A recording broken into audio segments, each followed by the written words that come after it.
Hey everybody, this is Melina from ScrapbookingwithME.com and Me Crafty Scrapper here on YouTube and Instagram.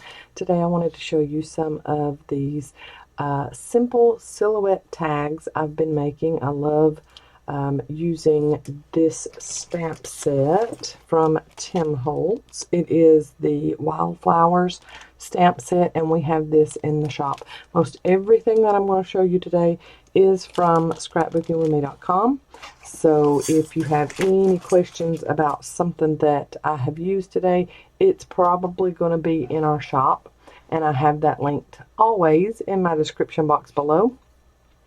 I do have the top tabs of each one of these tags. There's that one, and this one I did a little double tab on it, and then this one, which is probably my favorite.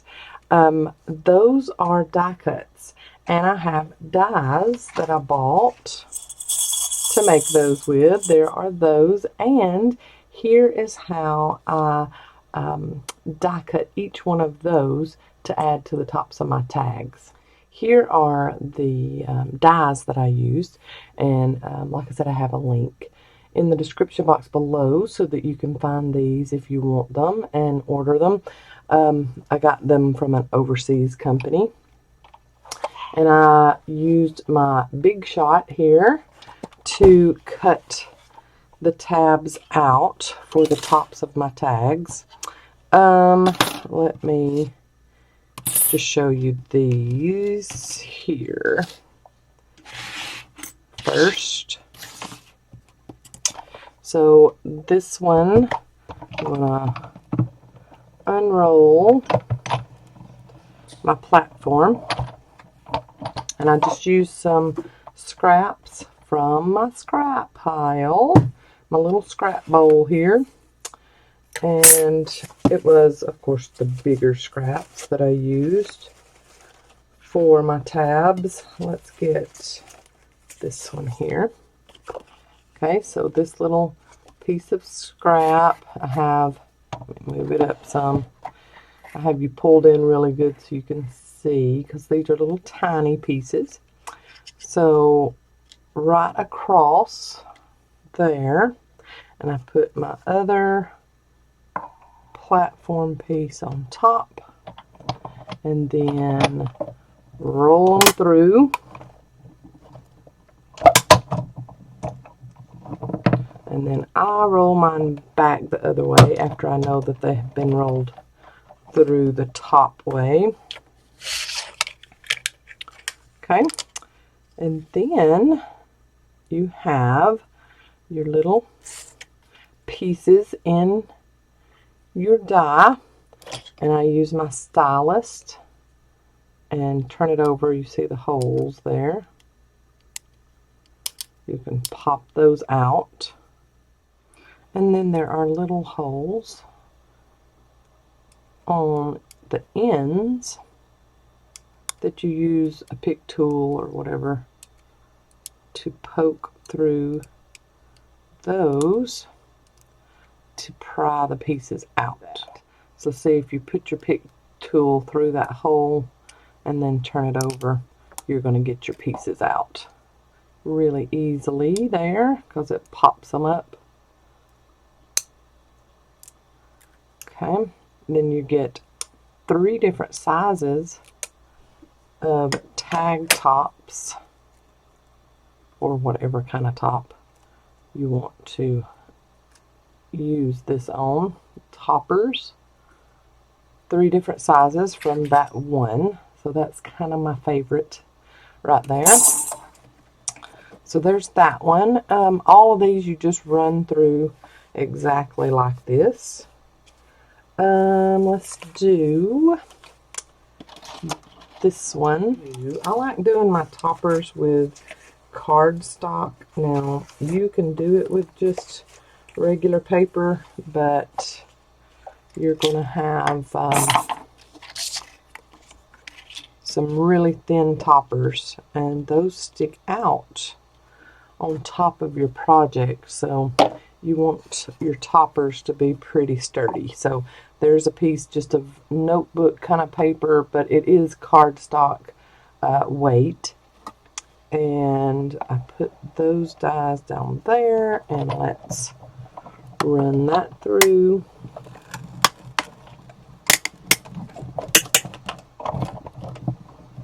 And then back.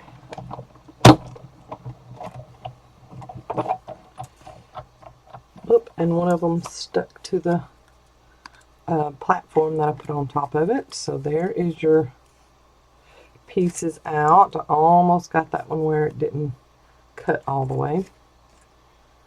So there's my 4 tabs, and then you just fold them in half, and there is your little topper or top notch or pull tab, however you want to use them. So that's how I did my tag toppers for these tags that are in this video. And that is just how I decided to top each one of my tags. You can do the traditional hole punch, do your little hole at the top, and then do your library knot with ribbon or lace or whatever that you want to with the top of your tags. This is just how I decided to do my tag toppers today. So silhouette tags, 3 different ways. The first way is very, very simple, and it was just a stamped image there. And instead of just stamping it the one time, I off-stamped on one side and then off-stamped on another side and just kind of staggered the stamped image. And that's how I got that look. Another way similar to that is I just used some book page on the back of white cardstock. Now this cardstock I'm using today is just regular 110-pound cardstock. It's that Pen and Gear cardstock from Walmart. Big pack. I keep it on hand all the time. And this just makes for some simple tags and lots of journaling space on the back. Now you can cover the back if you want. You can ink the back if you want. However you want to do it. But this one, probably my favorite out of all 3, but I love all 3, is just some book page cut a little bit smaller than my tag shape. And then I've stamped with that same Tim Holtz stamp set and added on a little word phrase, and that was it. Easy, easy. This one, a little more creative, but just as simple. I have used the brand new Tim Holtz Saltwater Taffy ink in the oxide. I've got the oxide pad today, and I've used that ink along with a little bit of walnut stain just to kind of give me 2 different shades in that. And this is looking more peachy than it actually is. It's a peachy pink color, but it goes with all kinds of stuff. Upcoming summer beach trips that you're taking, this is your distress ink. It is so pretty. But yeah, I mixed in just a little bit of walnut stain just to get me like a 2-tone on here, and then I splattered with this ink, Saltwater Taffy, and then did my little, well, I did the splatters after the stamping. So I stamped my little silhouette with the Versamark Oxide Black ink. And yes, this is in the shop. We also have this in the shop. And then I splattered with just some, I'll show you in just a minute how exactly I did it, with some of this ink and a Dollar Tree paintbrush. And then added a couple of tabs at the top and a word phrase. So I will show you how I accomplished all 3 of these. And like I said, all 3 are very, very simple. For our first tag, let's pick a stamp. And of course, you don't need this stamp set in particular to do this. You just need a stamped image that is a solid image for a good silhouette look. So I'm turning that over stamping it once, and then I'm picking up, not cleaning off, and just stamping down once there, and then I will stagger it a little bit more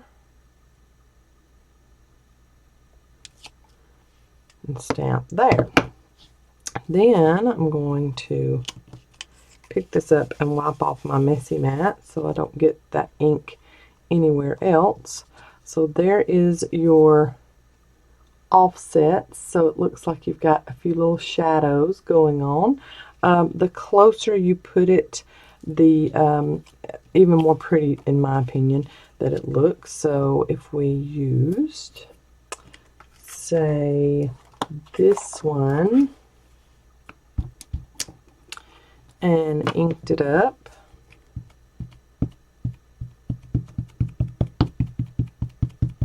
really well, and then stamped in the middle,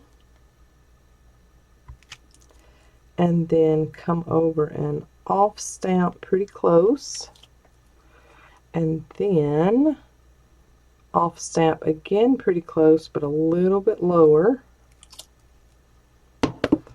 That's so pretty. I love that look. So you've got that shadow stamping, that offset shadow stamping going on, and I just love it.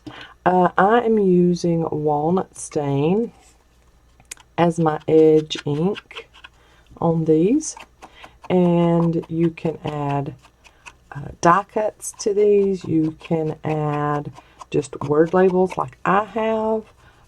You can add lace like I have on this first one here.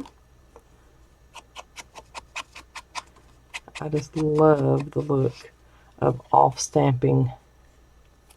That is so pretty. And this one's even more clean and simple. So if you are into that and not much of the grungy vintage look or worn look, then stamp your image just a little farther away from each other when doing this technique, and you'll get an even cleaner image.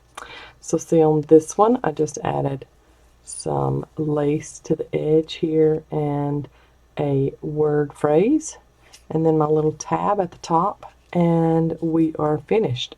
Easy, easy projects. So you could add your little tab at the top. You could do your traditional tag topper of ribbon, or make your own little pull tabs or whatever with circle punches. Any kind of paper punch you can use to make your tag toppers. I'm just going to put this one on here for you just to show you how I use these die cuts. If you were to go and purchase those, I will have them linked in my description box below.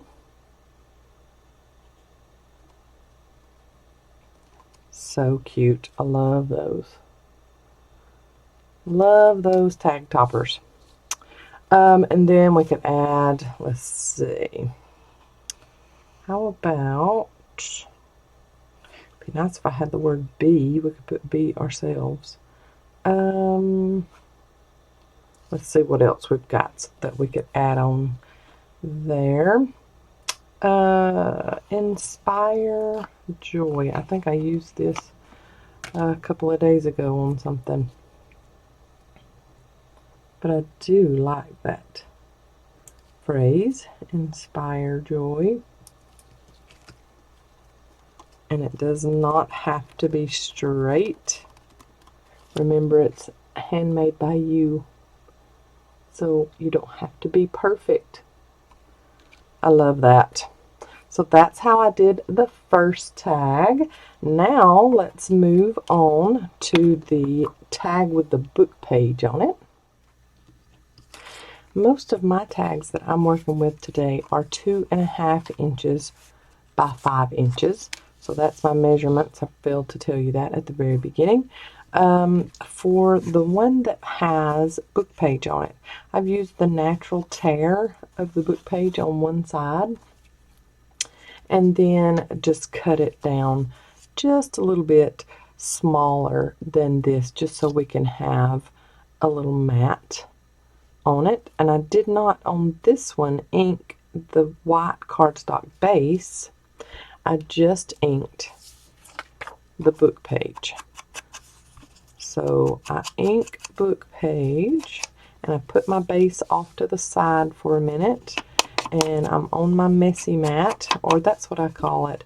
This is a non-stick mat, and we do carry these in the shop at scrapbookingwithME.com, along with the blender tools, the dome tips, the flat tips like this, blender brushes that I'll be showing you in a minute. So any type of inking tools you may need, we probably carry it at scrapbookingwithME.com.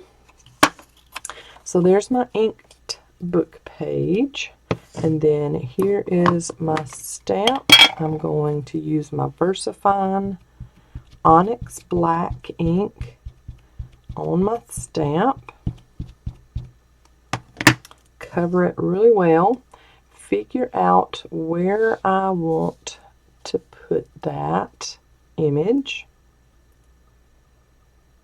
Do I want to go in the middle? Do I want to go to the side? I think for this one I am going to go to the middle. And I just barely rock it back and forth just to make sure that all of it gets evenly stamped. I love that. Very pretty. Let's get that put down on our base, and I'm just using my Scotch Advanced Tape Glider, and I have this linked in my Amazon storefront, and that is in the description box below also. Now with the book page, it does not like to glide very well, but I just kind of put my finger at the top of whatever paper or whatever I'm using it on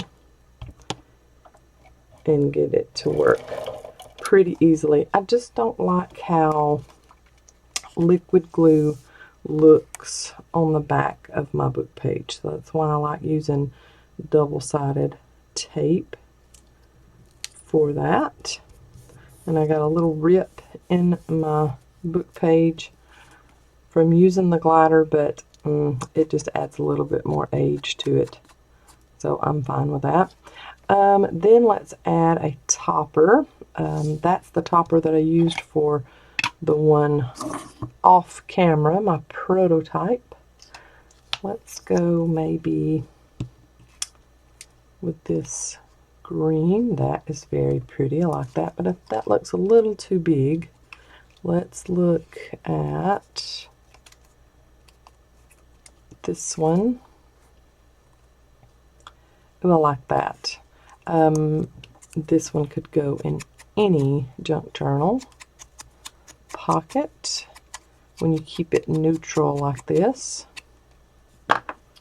And just add some glue on both sides and press this in the middle, or as close to middle as possible. I am well known for not getting my tag toppers in the middle, but that's okay too. Yep, I think it needs to go this way just a little bit. And see, if you're really good at putting tag toppers in the middle, these tags take you even less time. Okay, so there's that. This, I forgot to tell you about these when I was showing you my prototypes. I got these from Digital Hobby Helper, and I just went to her site or their site. I'm not sure if it's a lady or a gentleman. Went to their site and I just typed in word phrase or word to see if they had any type of digitals that I could purchase from them, and they do. They have a lot and they're very nice. I love them all. So, oh, I like that. Yep, let's add that on there. My Aaron Jonas is singing in his room. So you are going to get a free muted concert. And I don't mean muted by like YouTube would mute it or anything. I'm just saying it's through a wall. His room is to the right of my craft room. So you'll hear his singing through the wall. So there is our book page silhouette tag. I love those. Just some of my favorite. I love the book page in the background. Yay! Alright, now let's make the tag with the saltwater taffy distress ink, and you can use any kind of ink that you would like. I'm just using that because it's brand new from Tim Holtz. Alright, distress ink, oxide ink tag, and it's super simple. I mean super simple. And if you don't want the speckles, the little splatters on there, even more simple. But even if you want to use that, not hard at all. So I'm using the brush. Now this is from Picket Fence, and we carry these in the shop at ScrapbookingwithME.com. And I'm just rubbing over it back and forth, and then I'm going at a slight angle because I like how that looks. You can go straight across, you can go up and down, however you would like to do it. And you don't even have to use the brush. You can use a blender tool like I've been using on the edges of my pieces, just like this, and do the same exact thing. This one is just a little smoother. You might get a little circular imprint sometimes if you use that. You can also use daubers. It just goes on your finger like this. You press down and you go in a motion however you would like, whatever angle you would like. But I can just get a little bit more territory covered, more real estate covered with my brush. It doesn't take near as long. And I just cover it how I would like it and as dark as I would like it. All across. Easy, easy. Get back up here in the center of the camera so you can see it a little better. I think I'll go one more good swipe across the top. There. Whoop.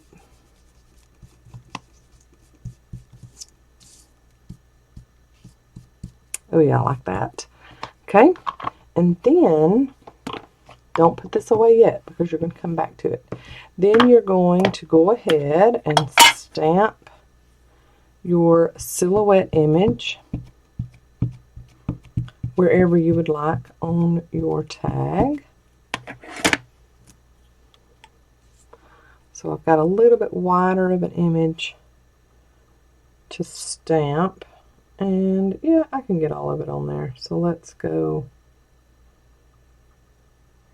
there. Press down, and you could also use the Tim Holtz stamp platform for these. That would make this even easier, especially if you wanted to mass make, do quite a few tags. Use that stamp platform. That would be easy. Then for my splatters. Now this is a gorgeous tag as is. Put your little topper there and a little word phrase, and you've got a gorgeous tag. It's all done. I just like to be a little extra, and so I'm going to put some splatters on. And the way that I accomplish that is I just stamp my oxide pad down twice on my messy mat. Now let me try to get that glare off so that I can show you that properly. There we go. Okay, then I'm going to get my water spray bottle and just give it one little good squirt, and get my Dollar Tree, whatever dollar store you have close to you.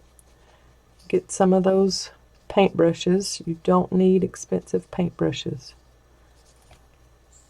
to do things like this anyway. Okay, I'm going to close up this ink pad before I get it all over my arm, which I probably already have. No, it's good. Okay, then you're just going to whisk that ink around,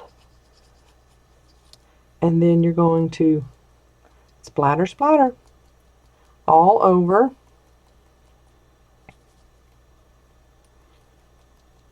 And just tap, tap, tap until you get the desired splatters that you want on your tag. Oh, I love that. Then, of course, you do need to pick this straight up, put it off to the side, and wipe up all of your splatters so you don't get it on your next project if you're not mass making these and doing them over and over and over again. You can use that same ink if that's what you're doing. Okay, got that cleaned off, and then there is our splatters. See, that's showing up very, very pale peach, but it is more pinky peach than it is showing on camera. I'm going to have still shots at the end, of course, for your up-close viewing pleasure, so you'll be able to see them a little bit better that way.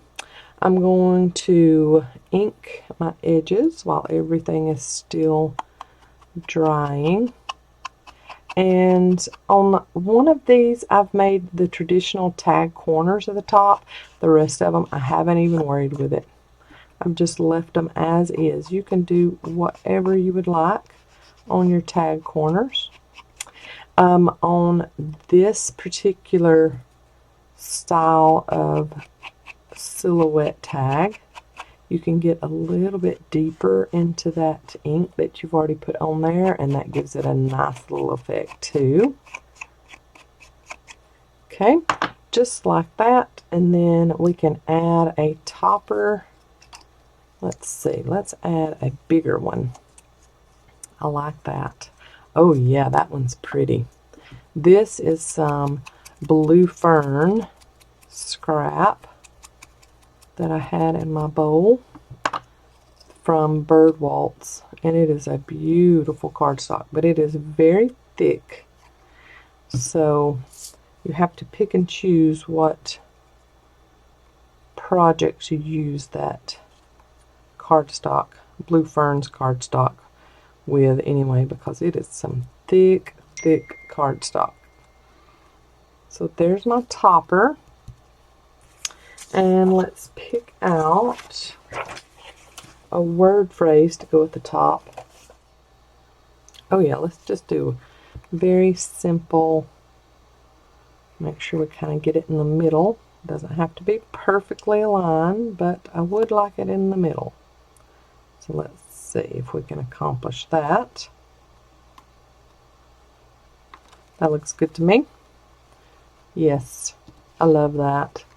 So very, very simple. And see, you can see the difference where I had added just a little bit of distress, the walnut stain distress ink in with this one. So you're getting more of that peach, pinky peach coming through of the traditional color of that saltwater taffy. So there are our two saltwater taffy inked tags, and like I said, you can use any color you would like. I just wanted to highlight the brand new saltwater taffy color from Tim Holtz. And here we go, all of our tags lined up all pretty, and I will show you some still shots at the end. I think these turned out so pretty. it reminds me and takes me back to when I first started scrapbooking, and the stamps that I would buy, and I wanted to do it really simply. This just reminds me of that. This whole project reminds me of that. And these will make beautiful accents and embellishments in your journals, either in a pocket or glued in or used as a tuck. These would be so pretty in journals. But that's not all that's happening in this video. I also have a freebie for you as a thank you to all of my subscribers and to your wonderful support through my Buy Me a Coffee link. I have a new freebie on my Buy Me a Coffee website. It is perfect for March. Thank you, Betty and Renfro from Betty's Custom Design on Etsy for designing these, especially for me and our viewers. Thank you so much, Miss Betty. Y'all, you get this set of tags, a whole sheet of tags from Miss Betty on my Buy Me a Coffee website, totally free. So I have it linked in the description box below. Go snag yours. And here they are in sheet form. And then I have also cut them out to let you see them too. They are so pretty. Now I have printed mine on the 28-pound premium copy paper and at 100%. And this is what I got. It's a PDF. And it's totally free, all for you, just as a thank you for being at Me Crafty Scrapper, Melina Pylant's YouTube channel. I appreciate you so much. I want to see you use these tags and tag me in your pictures where you use them. Now remember, these are a freebie, but they are not to be resold. They are not for resale. And if you use them, you are free to use them in your projects, but not just cut out and sell them. You can't do that. So that's an angel policy. That is a Good Samaritan policy, and we would appreciate you following that policy. But of course, if you use these in a project, you are more than welcome to use them in that project as long as they are altered in some way and put into a different project for sale. That's how that angel policy works for all of my freebies that are on my Buy Me a Coffee website. Thank you so much. I appreciate you. Y'all are my people, and I thank you for watching. I'll see you in the next video. Y'all have a great day. God bless. Bye, y'all.